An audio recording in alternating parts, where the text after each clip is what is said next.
Good afternoon, everyone, and welcome to the September 27th, 2023 meeting of the Historic Preservation Commission. Jim, will you take roll, please? Lauren Flick. Present. Chris Jenkins. Present. Lester Lamone. Here. Mike Madone. Present. Rich Millard.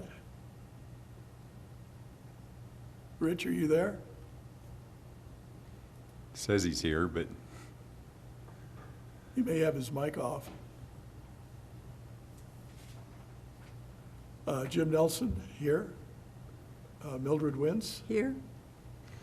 has everyone had a chance to review the meetings of, or the minutes of the last meeting?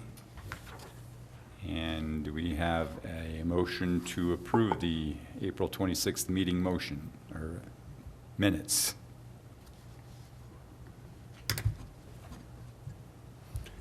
I move that we approve the minutes. Second. Jim, call the roll. Lauren Flick. Chris Jenkins. Yes. Lester Lamone. Aye. Mike Madone. Aye. Rich Millard. Here. Okay. Jim Nelson, I approve. Millie Wintz. Here. No, this is approval of the minutes. Yeah. Okay. All right. And the first item on our agenda today, we have joining us via Zoom, Dr. Lindsay Flewelling. She's joining us from, where are you, Lindsay? I'm in Denver. I'm sorry I couldn't be there in person. I have a little cold, so. That's fine, and you are going to tell us a little bit about the CLG program. That's right. So today it's your CLG evaluation. That happens once every 4 years. That basically entails me attending a Historic Preservation Commission meeting, and then I'll have a meeting with Lisa about your Historic Preservation program. And then a file review where I'll look over the minutes from the past 4 years and your annual reports and things like that, just to make sure you're doing the various things required by the CLG program and to see if there's anything we can help out with at History Colorado. But just as an overview of the CLG program, it's a local government partnership between the National Park Service at the federal level and the State Historic Preservation Office, which is History Colorado at the state level. We have 68 certified local governments in Colorado currently, and there are about 2,100 CLGs nationwide. So it's essentially a program where the local preservation program is certified by the National Park Service as fitting within their historic preservation parameters. And that opens the door to different benefits and incentives. One of the biggest benefits is the CLG grant program. This is a no-match grant program for grants of up to $25,000. And these are for things that will benefit your historic preservation program administratively, like preservation plans, surveys and survey plans, design guidelines, historic context studies, education and outreach projects that you can apply for. That grant application will be opening on October 1st. So I already have an email scheduled to be sent out on October 1st since it's a Sunday. And then they're due on January 16th. So feel free to reach out if you have any grant project ideas that you'd like to pursue with that, and we can discuss them. Another big benefit of the CLG program is your local landmarks and local contributing properties in historic districts are eligible for the state residential and commercial tax credits. And since you're in a rural area, those are worth up to 35% of the rehabilitation expenditures that the property owners may be undertaking. Some other benefits are access to training. So we do CLG scholarships each year for the Saving Places Conference and the National Alliance of Preservation Commissions conference as well. And then I do a monthly webinar series. We'll have a webinar in October going over the CLG grants if you're interested. And there's a couple more scheduled over the next couple of months. And then there's other benefits like access to our cultural resources database, Compass, And then technical preservation support if you're ever wondering, what the best practices are for different projects, and formal role in National Register review and commenting on federally funded projects as well. On the flip side, for CLG responsibilities, the first one is to establish and follow your own preservation ordinance. So part of what I do with the evaluation is to make sure that you're following your own rules that you've set for yourself.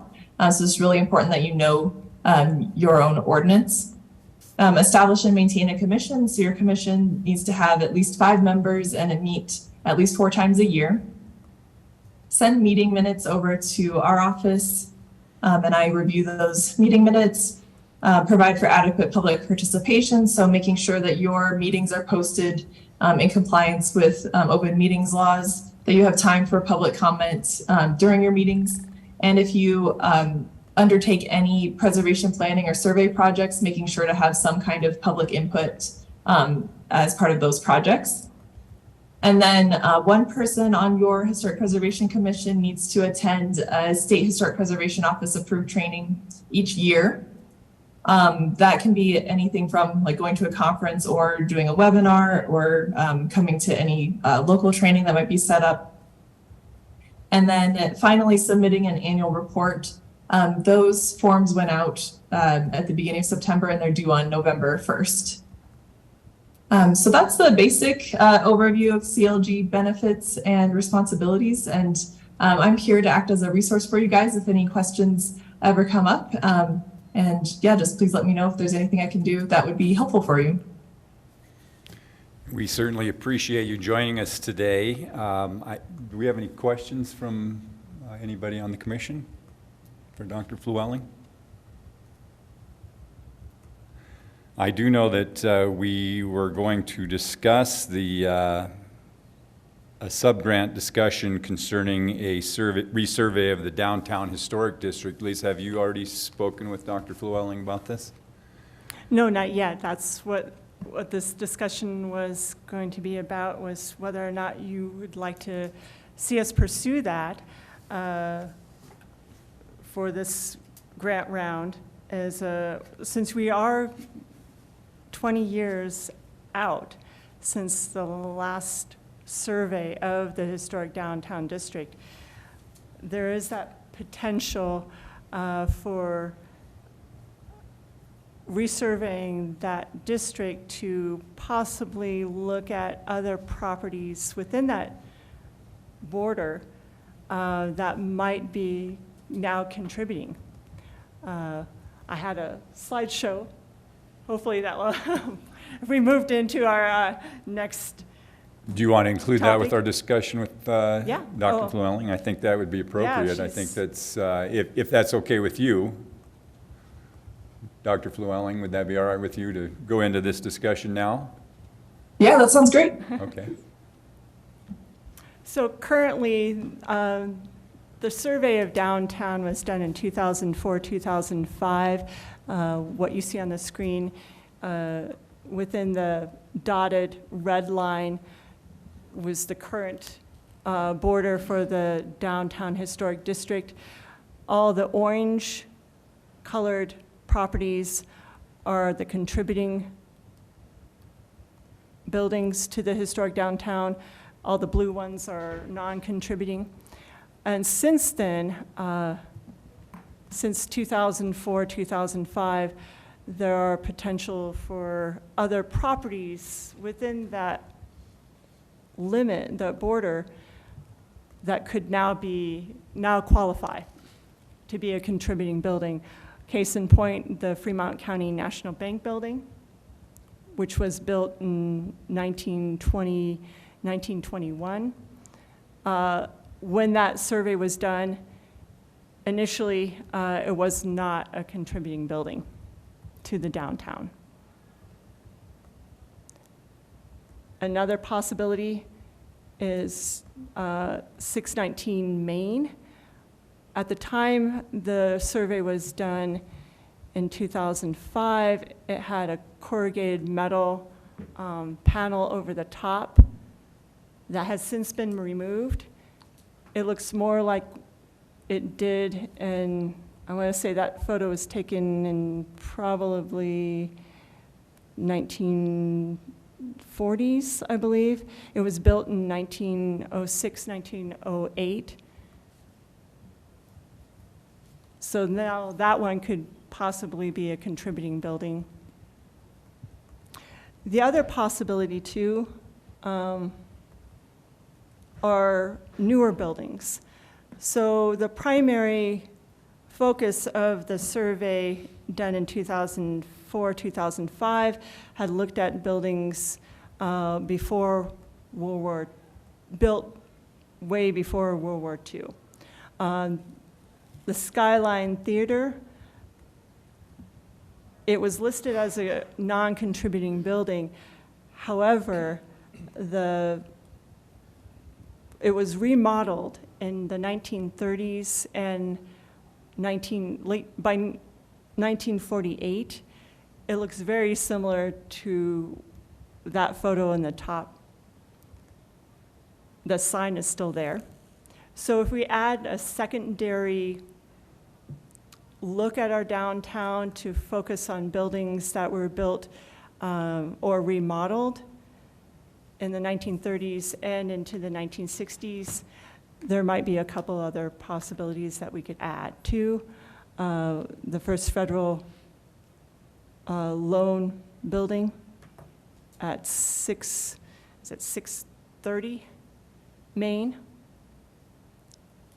And then expanding it onto Macon and to include the Holt and Mortuary, which is only one block up. On a couple other spots, if you go back to the border, or the district, and where it hits, it actually includes some buildings that face Macon on the south side. So that is one of the reasons why we probably want to do a resurvey, is to look at other potential buildings that could be contributing to the downtown historic district. If you have any suggestions on other ideas for the grant. I take it the CLG would be the source of that grant? Yes, so it'd go towards hiring somebody to do the resurvey of the historic downtown. Mr. Chairman, I might have an additional subject. We had talked a year or so ago as we began putting together the maps of how the evolution of Canyon as it spread out from Main Street to include neighborhoods that were the earliest neighborhoods that we have that are in the same time period. I wonder if an additional project idea would be to survey and to create historic neighborhoods, the residential neighborhoods. Maybe they're not individually, maybe there's not an individual house that creates the neighborhood, but a group of houses or a single builder, or certainly a single plat perhaps, again, at the very earliest pieces of expansion, residential expansion around Canyon's downtown. So there had been a survey, I want to say in the 1980s, of Old Canyon neighborhood. So the residential blocks just north of the historic downtown between First and I believe all the way to, I want to say 7th Street. I'll have to double check on how far it went. And it went from Macon to Rudd or College. I'll have to double check on the actual. Well, and it kind of stair But steps that's- there yeah. with Greenwood and, first, second, Yes, third, and then it yep. stair steps as it goes on. Yeah. But that's been well over the 20-year threshold. Well, I still think of it as the 80s as being 20 years ago, but you're right. Yeah. So do I.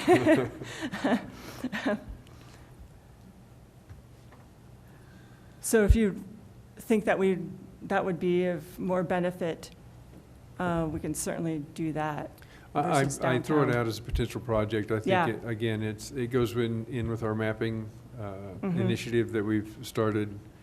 And I think it would be helpful if we were able to resurvey some of those areas.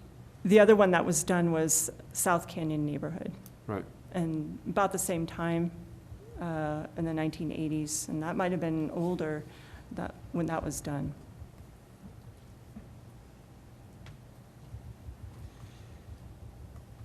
So if you have a preference on what project you want us to tackle first. I think the downtown should be the priority, and updating that, that's my feeling on the matter.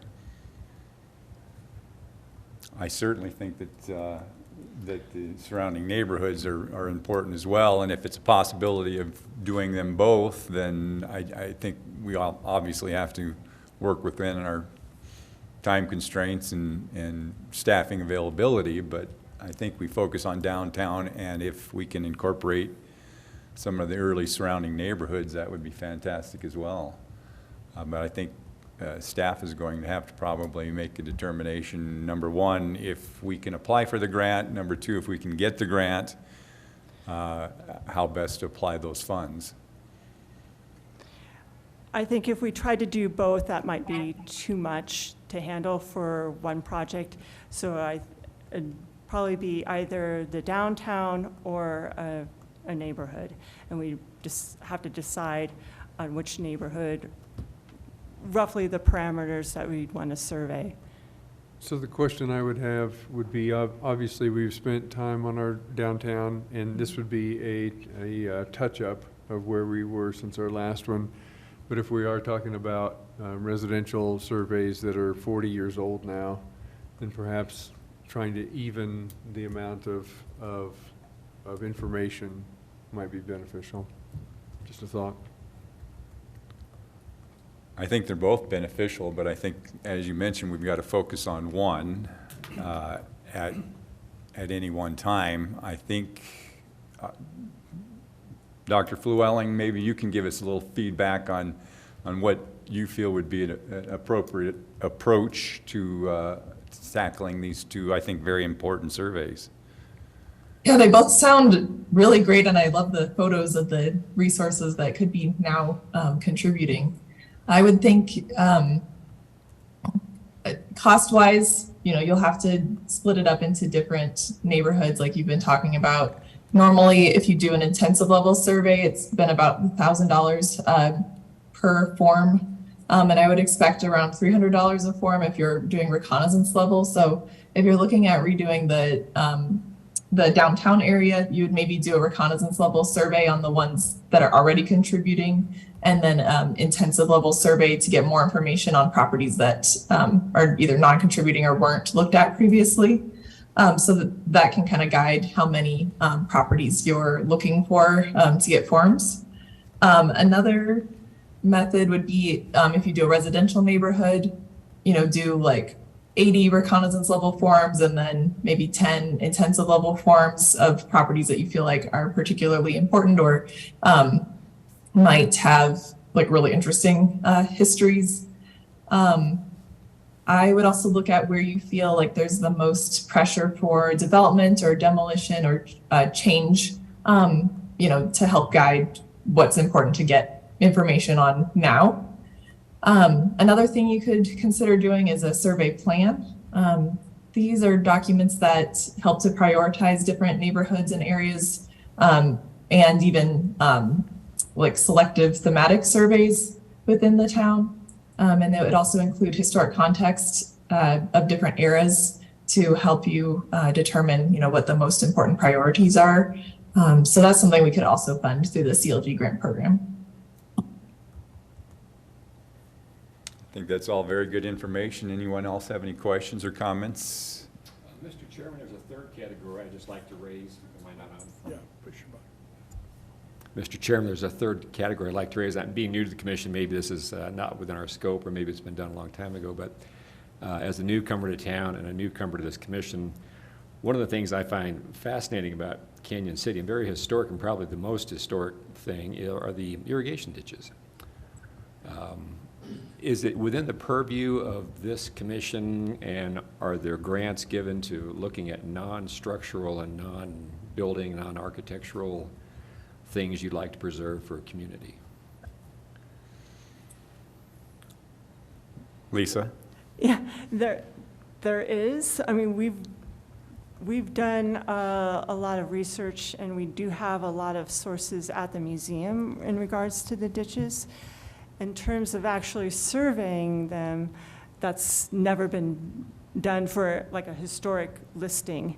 I'm not quite sure how to go about that. I know signs have been done, and natural landscapes. That's something I'll have to, maybe Lindsay knows about that exactly. It'd be in par with like roadways or waterways, I guess. I'm not quite sure. Just to That's- ask the question, would that be a historic American landscape survey? Oh, It kind of depends.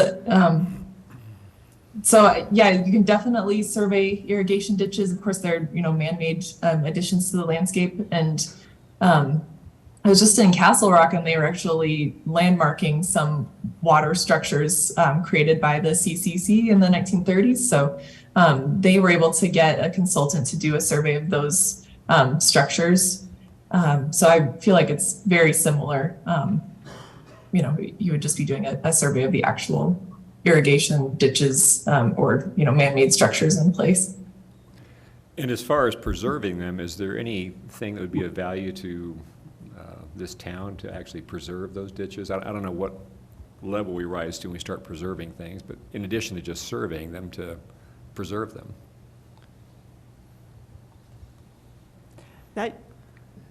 that usually depends on the company, the ditch company that owns those, or are responsible for any preservation or maintaining of those ditches. So that would be a discussion with them and how they have done it or haven't done it.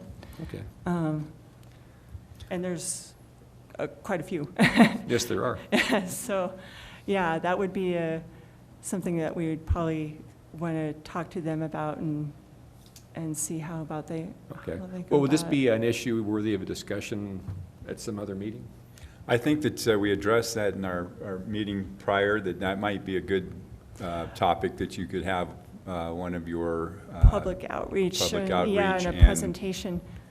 And Yeah. so I think that's something that's definitely worth looking into, and then we'll probably, if you want to attend the next meeting prior to the regular meeting, that'd be a good topic for us to bring up and see where it goes to.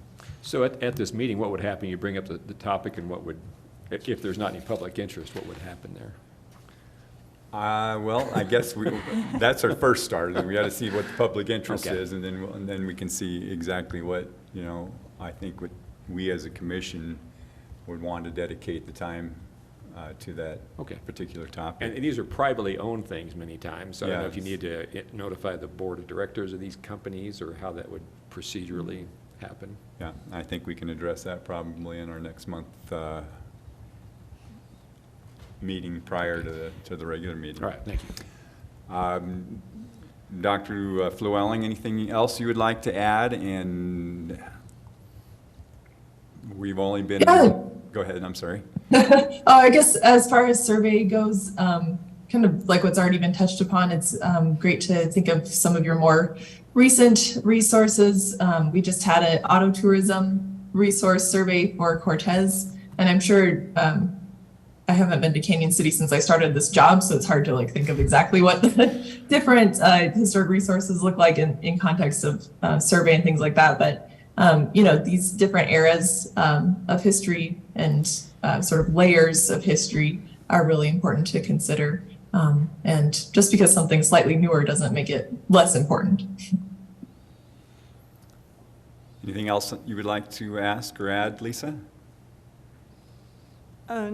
No, not really. Just let me know what you would want us to pursue. If you want us to pursue a resurvey, or maybe it's developing a survey plan, and that would better prioritize what we do survey in the future. I think that's a good idea. That way we don't have to make that decision right now. Is there a deadline for the application for the grant? Yeah, the deadline is January 16th, so you have a while. And I will look at drafts until December 11th. Okay, and I think we can discuss that and possibly put that on next month's agenda and make some decision as to where we want to concentrate our efforts. How's the rest of the One commission additional feel? question. Are there state CLG priorities that we should be aware of in terms of the level of interest that the state has, or priorities the state has? Yeah, we would look for any resources associated with underrepresented communities in your local area, and that can be a pretty broad, so it could include like what resources associated with women as well as BIPOC communities. If there's any like resources associated with different civil rights, movements and things like that over time. So that's a priority. And then I would also say that, if the area has not been surveyed for like 20 or 30 or 40 years, then that's also a priority as well. Thank you. Thank you. Anything else that you'd like to add? Oh, I'm happy to give any, sample survey plans or anything that might be helpful. I can send over to Lisa. So just let me know if you'd like to see any examples. We would. Thank you. Any other questions? Thank you for joining us today. Yeah, thanks for having me.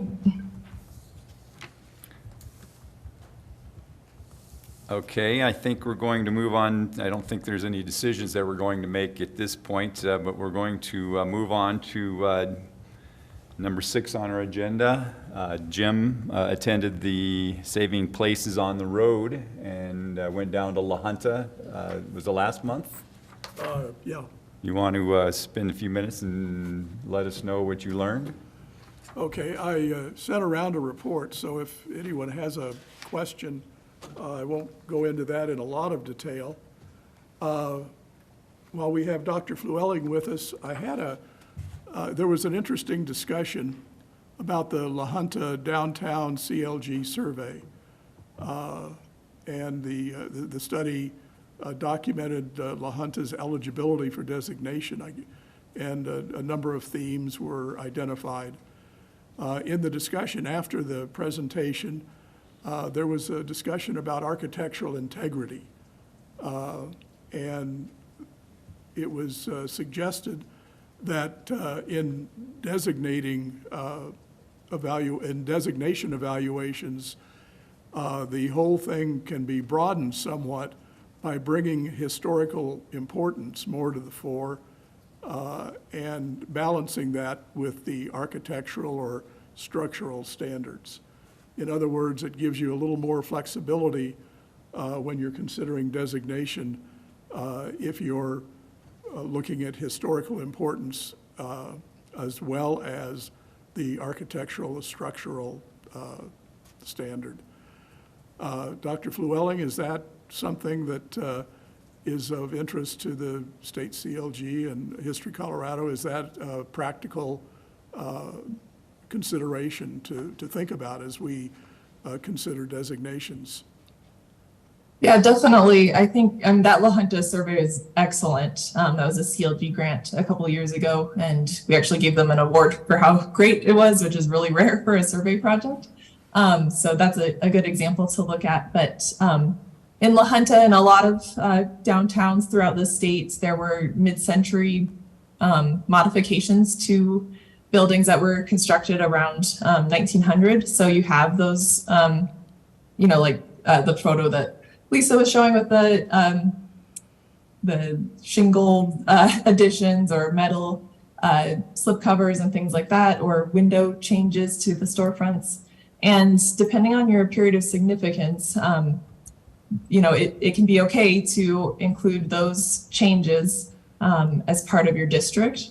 If your period of significance ends in like 1918, then of course you wouldn't include properties that have major changes, and would ask that those changes be reversed. But if your period of significance extends to, you know, the 1975 or something, then you would include those changes as part of your district and could landmark those. So the difference that I think you're getting at is if a property is designated for its architecture, then you would want it to look as similar as possible to when it was originally constructed. But if it's designated for something like its role in commerce in the city, then you would look at when that property was important for its commercial activity, and that might extend for like 50 or 75 years or more. And then you would be more accepting of those changes that happened over time because they reflect the trends in commercial activity in the city. So yeah, there is a big difference in how you look at properties depending on what they're important for and when their period of significance is. Thank you. Other programs as part of the La Junta Conference included a tour of historic farm stands around the area. That was interesting, although the map they presented was too small to really be of much use in finding these locations. I thought that, you know, since we had had discussions about the possibility of hosting something like this here in Canyon City, given our farm stands, that would certainly be something that we should consider including. They also had a workshop on historic window restoration, which I thought was very useful and something that we've discussed here to help encourage preservation of residential historic windows, double-hung windows, rather than just ripping them out indiscriminately. At least understand what's involved in restoring them to operation and their energy efficiency. They had a program on the Historic American Landscape Survey and discussed that in some detail as well. So overall, I think it's important to recognize that the La Junta staff and citizens are very highly networked with the state level organizations. And I think that was a factor probably in selecting La Junta as a location for this workshop. So that's something that we need to consider in terms of time and effort to the extent of, you know, how fully networked we are with the state level. We all here tend to stay in our neighborhoods, and you know, the joy of going to Denver is not always something that's front and center. So that we may have to figure out how to balance that. So that's my report. Any questions for Jim? Well, I can tell you that I'm happy that you made it to that conference. I did attend the one in Boulder earlier in the year, and just the information they provide you sometimes is overwhelming, but it's all fascinating. And just taking the time, and I think, Mike, you went the year before, that anybody who wants to take part in those conferences and is interested in historic preservation, it's really fascinating. You get all kinds of great experts and everybody on the state level involved in historic preservation attends, and I think that if we want to get more involved, that's a good start. It's just attending those conferences, because it's really motivating to see what others do and to see what we can do. So to add to that, the consultants that were there as part of the program provided some insight into what's being done here and who's doing it, and might give us some insight into as we begin to look at some of these studies. thanks for attending that, Jim. Any other questions, comments? Do we have another meeting following this one, Lisa, in this building? For, I just wanted to know oh, if we have no, time. we're good, we're Okay. good. Let's move on to subcommittee updates. Lisa, the Public Outreach Subcommittee? So we just had a meeting prior to the one at 4 o'clock here. We did a review of some of the things that we've participated in during the summer months. The museum has done a couple historic walking tours of downtown, as well as historic bike tours of Lakeside Cemetery, as well as along the Riverwalk. And of course, we continue to do our community coffees and conversations, picking a topic relating to the community. The last one we did was on restaurants. With the close of Mr. Ed's and the Waffle Wagon, it was timely. And we're planning on doing another one in October, October 18th, on funeral homes, Holt Mortuary, and Wilson's, of course, in October, October 18th.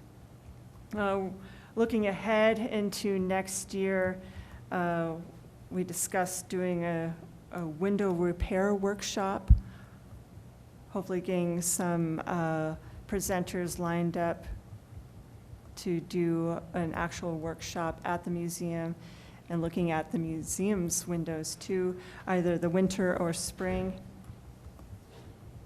And then doing another program on researching historic properties and how to designate a property on the local or state registry, probably in the winter, that we'll do at the museum.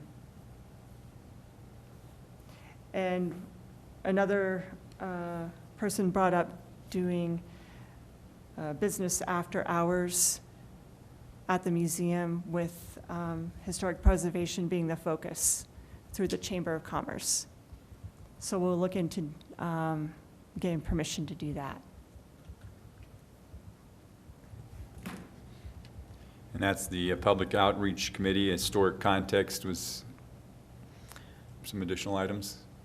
Yes, I passed out the spreadsheet that one of our volunteers has been working on, Aaron, and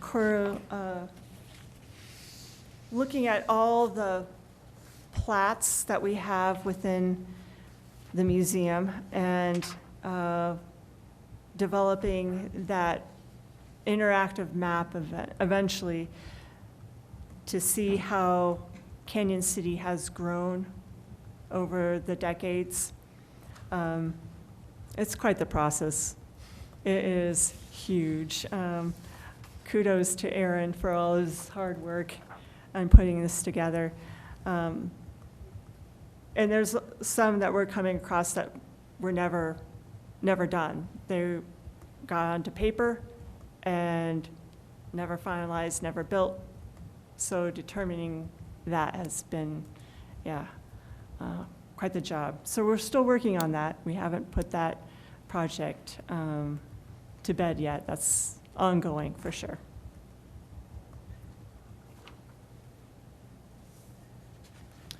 And then we had a couple of items. I'm sorry, was there anything else on historic context?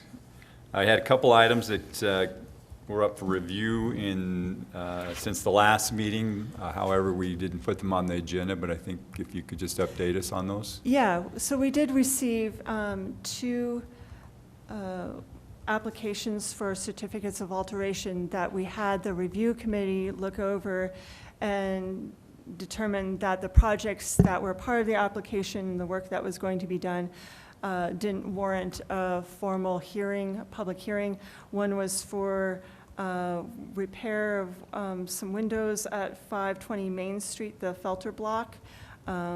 Basically, they were just repairs of what was currently there.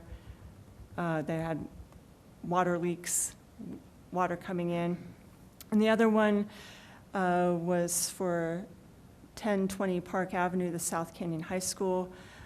The project involved doing work in the interior, in the basement, and the foundation inside. I know historically that building had, well, it was just a natural fountain, water coming up, natural springs coming up through the basement. Historically, that's been there, so it's no Obviously wonder leads that to they're having problems some eventually. issues. Yeah, it's not hot springs, it's just the natural springs. So it's no wonder that they're having some issues that they needed to address. So those were the two that came up. Any other items? Any questions for Lisa concerning these?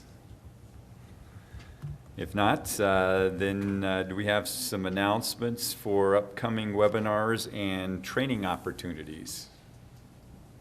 I know Lindsay mentioned the CLG webinar in October. That will be on the grant, the CLG grant, October 18th.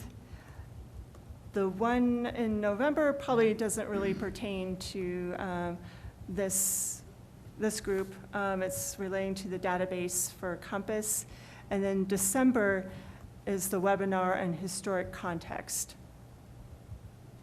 And you can access those through the CLG portal, training portal. And the Saving Places Conference, have they set a date and a place for that? Dr. Flewelling, do you have that information? Yeah, it'll be in Boulder again, and it starts on January 31st through February 2nd. I believe it's Wednesday through Friday. And is it too early to sign up for it, or? It is. They haven't announced the registration information yet, but we'll have CLG scholarships available as soon as we know how much the registration rates are. Okay, thank you. And one other item, I wanted to make sure we invite anybody in the public who has any comments or questions for us to. I see a few faces here. Anybody have any questions for us? Aaron, thank you again for working on that. We really do appreciate your input for our organization. It's very helpful, and I, for one, am very appreciative of it. A couple other faces, and nobody has any questions or comments? I was just gonna say, I would even suggest you expand the length of Main Street for the historic buildings, because we have that up the Sherman Building, when the Nell came off of that, there is a very significant historic, face now, and I think there's probably some other properties that should be looked at farther down, maybe in the high school, what they did with the high school, the remodel of that, I think that's extremely historical. I do as well, so that's a good suggestion, Beth. Thank you for bringing that up. Anyone else? We Lisa? will introduce Ryan. Oh, okay. Hi, Ryan. Ryan is our small business liaison. A couple of years ago, we had a Main Street program manager. We opted to go with more of a small business liaison, and Ryan is the man. So he'll be working much more with the business owners downtown and the small businesses in the entire city, and needs to know a lot about what's going on in here to have conversations with our property owners downtown.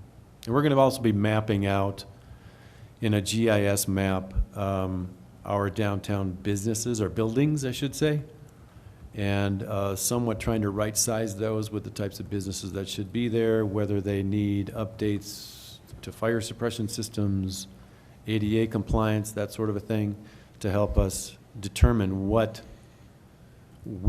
and how we could attract businesses to our downtown. What would be the best options? If we bring in somebody that needs certain services, is there a better place to put them than other places?